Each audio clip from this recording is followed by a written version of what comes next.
할렐루야. 오늘도 무더운 날씨에 거룩하고 복된 주일날 주임전에 나오신 귀하신 성도님들을 축복합니다. 또 온라인으로 가정에서 예배를 드리는 성도님들도 축복합니다. 오늘은 레위기 20장 13절, 로마서 1장 24절에서 27절 본문을 중심으로 가증한 일, 동성애를 하지 말라 라는 제목으로 말씀의 은혜를 나누겠습니다.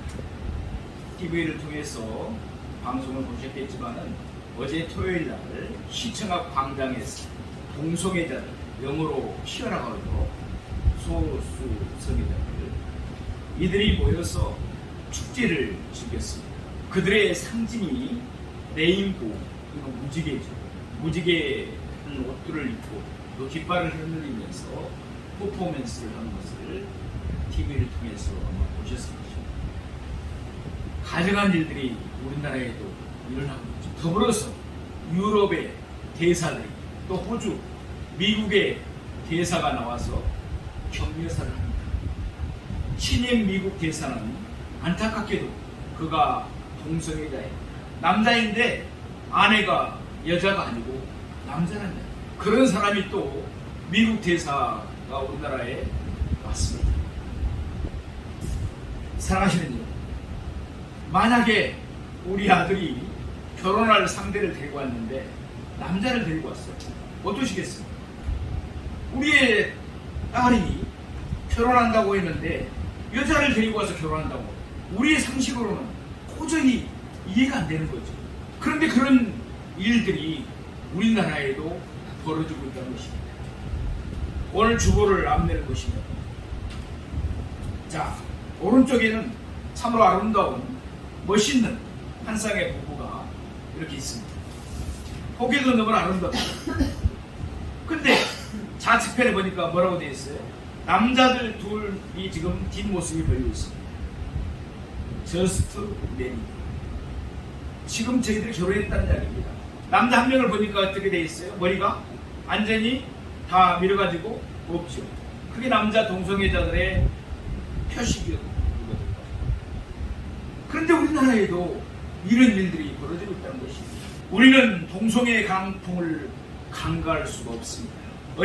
언제부턴가 우리나라에도 동성애 바람이 불기 시작했습니다. 이제는 동성애에 대한 국민적 정서가 찬반을 넘어서 이해하고 수용하는 분위기 쪽으로 가고 있습니다.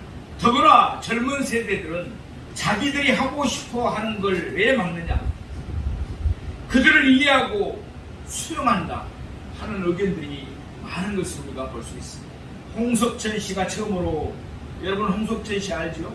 머리 완전히 빡빡 밀어버리고 가끔씩 TV에 나오는 사람 말이죠. 그가 자신을 동성애자라고 스스로 밝힐 때만 해도 당장 방송 출연 금지까지 내려졌습니다. 그런데 몇 년 지나고 나니까 다시 그 홍석천 씨가 방송에 컴백하게 되었습니다. 지금은 얼마나 많은 프로그램에 또 나오고 있는지 모릅니다. 게다가 요즘은 언론이 동성애에 대해서 긍정적으로 보도하는 경우가 많습니다.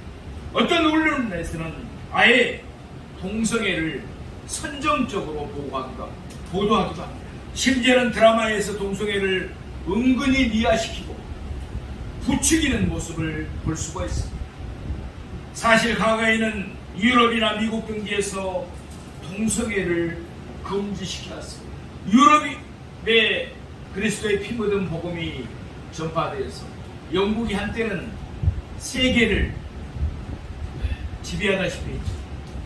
그 피 묻은 복음이 청교도들에 의해서 미국으로 갔습니다. 미국은 청교도들이 세운 나라입니다. 그런데 그들도 동성애를 허용하는 그런 나라가 되고 말았습니다.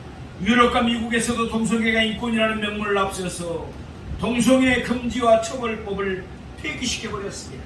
더구나 동성애자들을 차별하는 사람들에게 벌을 주는 차별금지법을 입법화까지 해버렸습니다. 호주도 그랬습니다. 한국 교회가 침묵하는 동안 동성애 바람이 우리나라에도 태풍으로 변했습니다. DSM이라는 의학 서적이 있습니다. 이 책은 미국을 중심으로 해서 정신의학 박사들 중 최고의 권위와 실력을 가진 사람들이 오랜 임상과 연구를 통해서 정신과 진단 기준을 마련한 지침서라고 할 수 있습니다. DSM-1과 DSM-2는 1965년도에 나온 것인데 동성애를 분명히 성격 장애로 분리해 놓았습니다. 그러나 미국에서 동성애자들이 소수의 인권을 주장하면서 데모하기 시작했습니다. 그래서 샌프란시스코에서 미국 정신의학회가 열릴 때 동성애가 성격 장애가 아니라고 주장하며 빼줄 것을 강력하게 규탄하고 걸기를 했습니다. 많은 동성애자들이 그리고 호응한 사람들이 나와서 데모를 했던 것입니다. 특별히 샌프란시스코에 게이가 제일 많았기 때문입니다. 마침내 1980년대 DMS-3에서는 동성애를 성격 장애자에서 자아이질적인 현상이라고 수정해버렸습니다. 그러다 마침내 1994년도에 펴낸 DSM-4에서는 동성애에 대한 성적 지향을 선천적 가능성으로 분류해버렸습니다. 그러니까 이 의학계 흐름도 동성애자들 그리고 호응하는 자들의 규탄과 골기, 소수의 인권 보호 목소리가 커지면서 점점 동성애를 이해하고 수용하는 쪽으로 가버리고 만 것입니다. 결국 미국은 연방 대법원에서 동성결혼법까지 통과되어 버렸습니다. 그러니까 남자와 남자끼리 결혼할 수 있고 여자와 여자끼리 결혼할 수 있는 법이 통과되어 버렸다는 것입니다. 바로 이런 동성애의 바람이 우리나라에 폭풍처럼 몰려오고 그를 공감하는 파도가 밀려오고 있습니다. 사실 우리나라에서 동성애 얘기가 처음 나왔을 때 대부분의 사람들은 말도 안 되는 소리라고 콧방귀를 뀌었습니다. 아이 뭐 그럴 수가 있나. 남자와 남자끼리 어떻게 결혼해. 여자와 여자끼리 어떻게 결혼해. 그랬습니다. 그러나 절대 다수가 침묵만 지키고 반대의 목소리를 내지 않았습니다. 그렇게 절대 다수의 국민들이 침묵하는 동안에 소수의 동성애자들이 동성애를 미화시키고 홍보하고 합법하기 위해서 온 힘을 다했습니다. 최근에 와서는 우리나라에서도 차별금지법 입법화까지 요구하며 국회의원들에게 온갖 노비를 다하고 있습니다. 그렇다면 소수차별금지법이 무엇인가요? 저 역시 목사로서 동성애에 대해서 이해도 안 되고 말도 안 되는 소리라고 반대를 하였습니다. 아무리 성경을 봐도 동성애는 하나님이 죄라고 분명하게 철저하게 금기 명령을 내리셨기 때문입니다. 더구나 한 남자로서 생각해봐도 어떻게 남자를 보면 성적 욕망을 가질 수 있을까? 아무리 이해를 해버려도 이해가 안 되는 것이었습니다. 그들의 주장을 살펴봅시다. 동성애자들의 주장이 뭐라고 하는지 한번 보겠습니다. 아니 우리도 한 남자로 태어나서 한 여자로 태어나서 행복하게 살 권리가 있는데 우리가 행복하게 살려고 하는 것을 누가 간섭하고 누가 제재를 한단 말입니까? 이렇게 그들이 목소리를 지금 높이고 있습니다. 그들은 인간의 행복권과 평등을 주장합니다. 인간은 누구나 다 평등해야 한다는 것입니다. 그런데 이 평등의 원리를 동성애로 적용해서 남녀만 사랑하는 것은 불평등이라는 것입니다. 말이 되는 소리가 아니죠. 그러므로 남자와 남자, 여자와 여자끼리 좋아하는 것도 성적 평등이라는 것입니다. 논리적으로 보면 얼마나 그럴듯한 주장입니까? 그들은 또 소수자의 논리를 펼칩니다. 동성애자들은 역사상 소수요, 적은 무리였다는 거죠. 약자였다는 것입니다. 소수고 약자이기 때문에 차별을 받았다는 것이죠. 그러므로 자기들이 보호를 받아야 된다는 것입니다. 그런 이유에서 소수차별 금지법까지 제정하는 것입니다.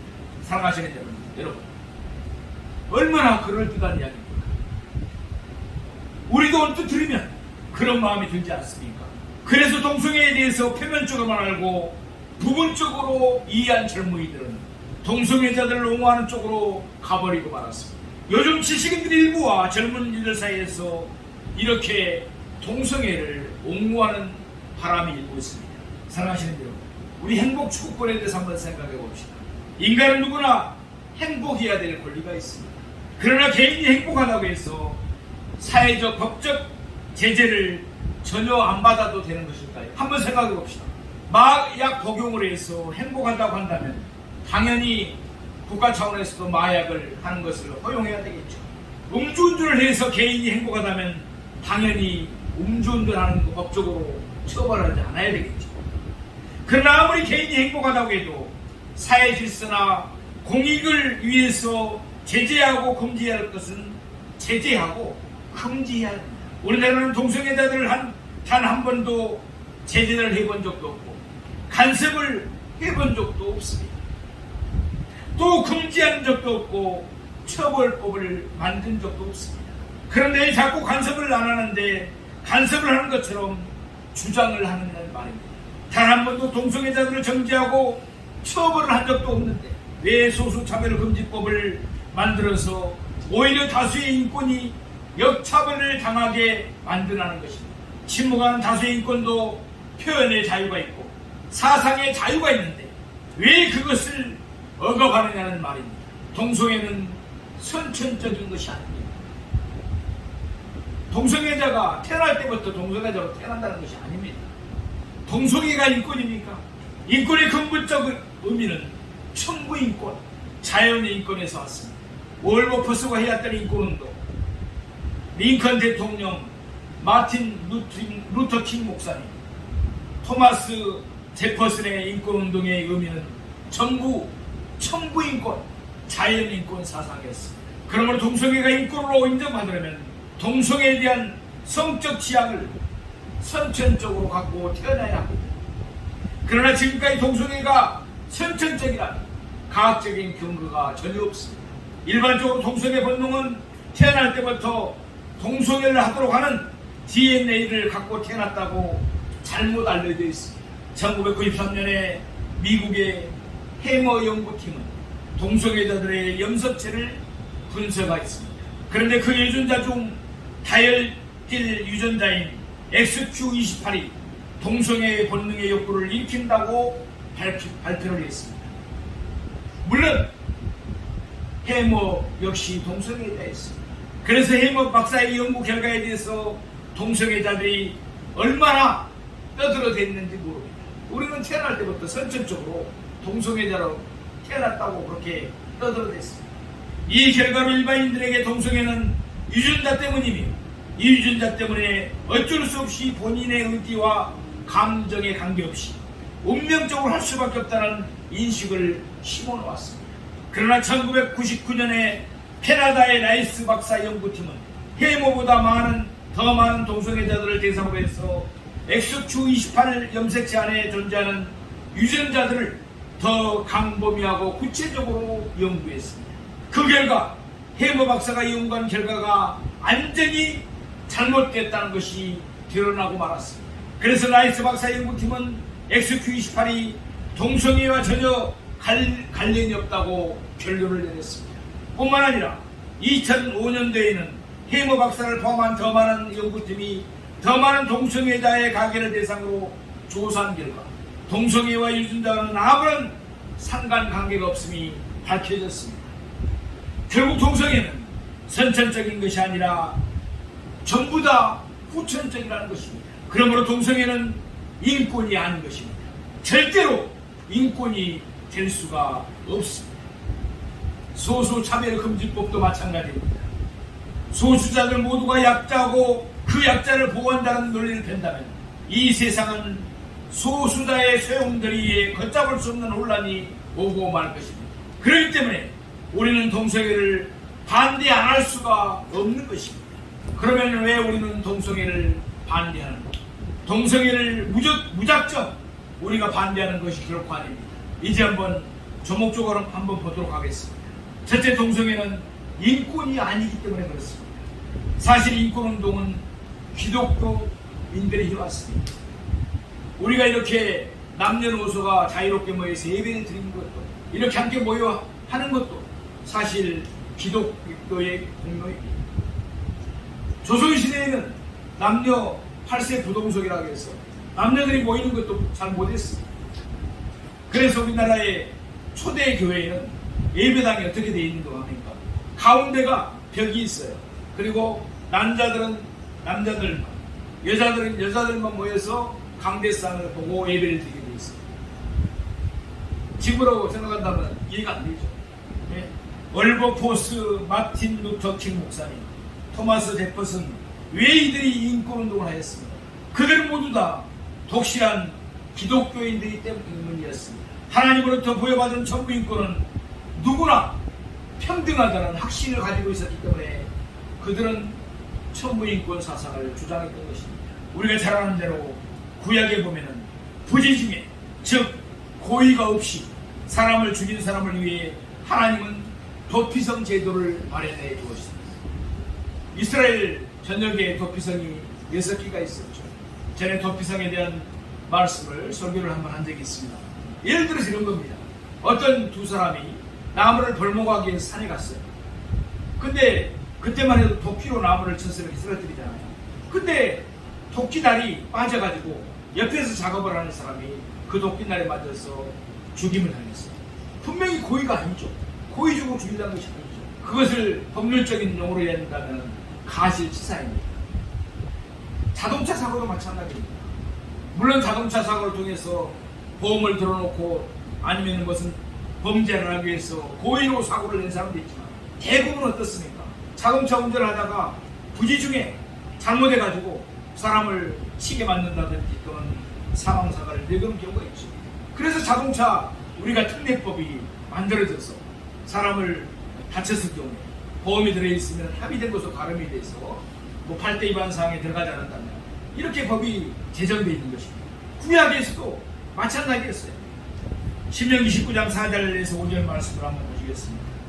살인자가 그대로 도피하여 살만한 경우는 이러하니 곧 누구든지 본래 원한이 없이 부지중에 그의 이웃을 죽인 일, 가령 사람이 그 이웃과 함께 벌목하려 살림에 들어가서 손에 도끼를 들고 벌목하려고 찍을 때 도끼가 자루에서 빠져 그의 이웃을 맞춰 그를 죽게 한 것 같은 것이야. 이런 사람은 그 성읍 중 하나로 도피하여 생명을 보존할 것이. 그렇게 했습니다. 그러니까 고의로 사람을 죽이자라면 하나님은 그의 생명을 보존하게 해주셨다는 것입니다. 또 신약에서는 어떻습니까? 가늠하다가 현장에서 붙잡힌 여인을 끌고 와서 바리새인들은 돌로 쳐 죽이라고 예수님 앞에서 그렇게 말합니다. 그러나 예수님은 뭐라고 말합니까? 율법에는 그렇게 되어 있는 것은 맞아요. 그러나 죄 없는 자부터 그 여인에게 돌로 쳐라. 이렇게 예수님이 말하니까 나이 많은 자부터 나이 어린 자까지 다 따라오고 없었습니다. 왜요? 죄 없는 사람은 아무도 없잖아요. 예수님께서도 소수인권을 존중히 여기셨던 것입니다. 그러면 과연 동성애가 인권일까요? 현대적인 인권의 개념은 생명 자유재산을 타인이나 국가로부터 침해받지 않을 권리라고 할 수 있습니다. 그런데 인권에 있어서 가장 중요한 사상은 앞에서도 말씀드린 것처럼 천부인권이라는 것입니다. 이것은 한마디로 하나님이 주신 인권이라는 말입니다. 이걸 다른 말로 하면 자연권 사상이라고 합니다. 하나님의 형상대로 지음받은 인간은 누구나 하나님 앞에서 평등하다는 것입니다. 또한 평등할 뿐만 아니라 하나님의 창조하신 질서대로 살고 순리를 따라 살아야 한다는 것입니다. 특별히 성에 있어서는 더욱 그렇습니다. 하나님 앞에서 남자와 여자는 평등할 뿐만 아니라 남자는 여자와 성관계를 하고 여자는 남자와 함께 성관계를 하는 순리를 따라야 한다는 것입니다. 그러나 성적으로 남자가 남자를 좋아하고 여자가 여자를 좋아하면 순리가 아니라 영리로 사는 것입니다. 동성애는 앞서 이야기한 대로 천부인권이 아니라 잘못된 욕망을 추구하기 위한 것으로 전락해버린 것입니다. 두 번째, 동성애는 국민보건에 절대 해가 되기 때문에 그렇습니다. 사랑하시는 대로 동성애자들이 성전환자들 남자가 여자로 또 여자가 남자로 변한 성전환자들 있죠. 얼마나 빨리 늙어버리는 줄 압니다. 대부분 애수를 못 넘깁니다. 졸호 현상이 늙어버리는 현상이 너무 빨리 옵니다. 이건 어느 성전환자가 직접 말했던 이야기입니다. 남성 동성애자 같은 경우는 애널 섹스를 합니다. 즉 학문 성교를 하는데 학문은 절대적으로 성적 기간이 아니라 배설 기간입니다. 그래서 에이즈는 동성애자 가운데 가장 많습니다. 그리고 결국 이 에이즈는 다른 사람에게 또 감염을 시킵니다. 오늘날 에이즈는 신규 감염 환자의 94% 이상이 남성 동성애자 때문이라는 것입니다. 또 요즘은 원숭이 두창도 지금 발발하고 있죠. 이것도 동성애 때문이라는 것이 밝혀지고 있습니다. 그런데 이 에이즈 환자는 국가로부터 어떤 대우를 받고 있는 줄 아십니까? 모든 의료비를 지원받습니다. 환자를 1인실에 입원시켜주고 간병인까지 붙여주고, 이런 법이 잘못된 거죠. 그들에게 한 달에 들어가는 돈이 약간만 해서 약 400만 원 정도라는 보도가 있습니다. 무엇보다 심각한 것은 동성애를 통해서 10대, 20대 에이즈 환자가 급속도로 확산되고 있다는 것입니다. 다른 나라들은 전부 다 에이즈 환자 숫자가 줄어들고 있는 상황인데 유독 우리나라만은 에이즈 환자가 더 늘어나고 있다는 것입니다. 그뿐만 아니라 동성애자는 자살률이 높습니다. 많은 동성애자들이 자살합니다. 셋째, 창조 질서에도 절대 어긋나기 때문입니다. 동성애는 창조 질서에 역행하는 것이고 대적하는 것입니다.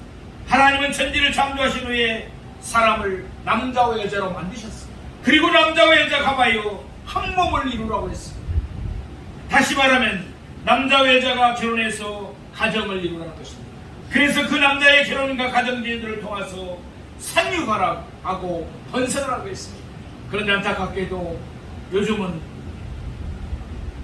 젊은 남녀들이 결혼을 안 하는 사람들이 또 왜 그렇게 많은지 모르고 또 결혼을 해도 자녀를 낳지 않은 경우들이 또 많습니다. 하나님은 분명히 생육하고 번성하라고 명령하시는데 그 하나님의 말씀을 거역하는 것입니다. 창세기 2장 24절을 보면 이러므로 남자가 부모를 떠나 그의 아내와 하여 둘이 한 몸을 이룰지로다. 창세기 1장 27절 28절을 보면 하나님이 자기 형상 곧 하나님의 형상대로 사람을 창조하시되 남자와 여자를 창조하시고 하나님이 그들에게 복을 주시며 하나님이 그들에게 이르시되 생육하고 번성하여 땅에 충만하라 땅을 정복하라. 아멘. 그런데 마귀는 처음부터 끝까지 하나님의 창조 세계를 대적하고 흔들었습니다. 마귀는 하나님이 만드신 체육으로 만드는 제도가 뭡니까? 가정이라는 제도입니다. 근데 이 가족을 파괴시키는 거죠. 마귀는 하나님의 창조 질서를 혼돈하게 하고 하나님의 창조 계획을 공모하게 하는 것입니다. 그런데 바로 이 혼돈하게 하고 공모하게 하는 일 중에 하나가 바로 동성애인 것입니다. 하나님은 각각 남자와 여자를 만드신 후에 남자는 남자로서의 정체성을 갖게 하고 여자는 여자로서의 정체성을 갖게 했습니다. 그리고 서로 남녀가 한 몸이 되어서 생육하고 번성하도록 했습니다. 그러나 사탄은 성적인 정체성을 혼돈케 하고 공모하게 만들어버리는 것입니다. 네 번째로 아름다운 미래 세계를 이루어갈 수 없기 때문입니다. 동성애는 성의 정체성이 해체되기 때문에 시작됩니다. 그런데 성의 정체성 해체는 자아 정체성 해체에서 시작된다고 할 수 있습니다. 동성애 차별금지법이 합법화되면 미래 사회가 어떻게 될 것인가를 우리가 한번 생각해 봐야 됩니다. 동성애자들은 통계에 가면 대부분 2, 3년 동안 서로 사랑을 하다가 헤어진다는 것입니다. 그리고 대부분 일찍 병들어서 단명을 하는 경우가 많다는 것입니다. 그리고 혹 단명을 하지 않더라도 노년에는 홀로 사는 경우가 많다고 합니다. 뿐만 아니라 자녀를 생산할 수가 없으니까 입양을 하는 경우가 많습니다. 그런데 입양을 해서 아들을 키우더라도 그 아들이나 딸을 키우더라도 그 아이들 대부분이 후천적인 환경 요인에 의해서 그들도 동성애자가 되는 경우가 많다는 것입니다. 가정 환경이 중요하다는 것은 우리가 누구보다도 잘 알잖아요. 그렇다면 이 지구촌이 얼마나 황폐해버리겠습니까? 그러다 보면 언젠가 이 지구촌은 텅 비게 될 것입니다. 이것이야말로 미래의 아름다운 사회를 이루는 공공의 적이요 사회의 적이 되지 않겠습니다. 그러므로 우리는 입법화 쪽으로 가려고 하지 말고 치유와 회복 쪽으로 가도록 관심을 기울여야 됩니다. 그런 의미에서 영화 대본을 쓰는 사람이나 드라마 작가도 좀 더 생각을 달리 해야 된다고 생각합니다. 아무리 예술의 창작성과 표현의 자유가 중요하고 시청률이나 흥행이나 인기가 중요하다 하더라도 다 같이 아름다운 미래 건설을 위해서 함께 염려하고 힘을 모으는 것이 더 중요하지 않겠습니까? 유치원에 다니는 애들이 그런 드라마를 보고 자기도 앞으로 남자아이들은 남자친구하고 결혼하고 여자아이들은 여자친구하고 결혼하겠다고 말하지 못하는 경우가 많다고 하지 않습니까? 그러면 앞으로 우리의 자녀들이 어떻게 되고 우리의 미래 사회가 어떻게 되겠습니까? 우리는 창세기 19장에 소돔과 고모라의 멸망 사건을 잘 알고 있습니다. 룻의 집에 두 천사가 찾아왔습니다. 근데 소돔 사람들이 젊은 사람과 늙은 사람들이 다 몰려 들어가가지고 그 사람들을 내놓으라고 했습니다. 그리고 자기들이 상간하겠다는 거죠. 상간이란 말이 뭔 말이냐면 그 사람들과 성적인 관계를 하겠다는 것입니다. 동성을 하겠다는 거죠. 얼마나 가증한 일입니까? 결국 하나님의 심판을 받아서 불심판을 받아서 소돔 고모라 성이 멸망하지 않습니다. 또 패망한 로마의 폼페이에는 동성애가 널리 퍼져 있었다는 것을 우리가 잘 압니다. 결국 폼페이도 완전히 유황불에 화산이 폭발해가지고 완전히 멸망해버렸지 않습니까? 그러므로 동성애는 하나님의 뜻이 아니고 우리는 아름다운 미래 사회를 위해서도 동성애를 반대해야 됩니다. 마지막 다섯 번째로 성경이 동성애를 반대하고 있기 때문에 우리 하나님의 사람들은 성경 말씀대로 살려고 발버둥 치는 사람들입니다. 성경을 보면 여러 곳에서 동성애는 하나님의 뜻이 아닐 뿐만 아니라 가증한 것이요 저주의 대상이라고 말씀하고 있습니다. 레위기 18장 22절에 보면은 너는 여자와 동침함 같이 남자와 동침하지 말라. 이는 가증한 일입니다. 레위기 10장 13절에 보면 누구든지 여인과 동침하듯 남자와 동침하면 둘 다 가증한 일을 행함인즉 반드시 죽일지니 자기의 피가 자기에게로 돌아가리라. 로마 7장 20절에 보면 그와 같이 남자들도 순리대로 일다쓰기를 버리고 서로 향하여 업력이 불릴 듯하며 남자가 남자와 더불어 부끄러운 일을 행하여 그들의 그릇 때문에 상당한 보험을 그들 자신이 받았네. 또한 고린도전서 6장 9절에 보면 불의한 자가 하나님의 나라를 유혹으로 받지 못할 줄 알지 못하느냐. 미혹을 받지 말라. 음행하는 자나 우상 숭배하는 자나 간음하는 자나 탐색하는 자나 남색하는 자나. 여기서 남색하는 자가 바로 동성연애하는 자를 말하는 것입니다. 보십시오. 성경은 얼마나 동성애를 가장한 것이라고 말씀하고 저주하고 있습니다. 그리고 신약에서는 동성애하는 자들은 결코 하나님 나라에 들어갈 수 없다고 말하지 않습니다. 천국 갈 수 없다는 것이에요. 우리는 동성애자를 처벌하고 중호하고 저주하라는 이야기를 하는 것이 아닙니다. 우리가 동성애 처벌법을 만들자는 것이 아닙니다. 우리도 우리의 사랑, 그들도 동성애자들도 우리의 사랑의 대상이고 섬김의 대상입니다. 다만 우리가 동성애자를 반대하는 것은 동성애 자체를 반대하는 것입니다.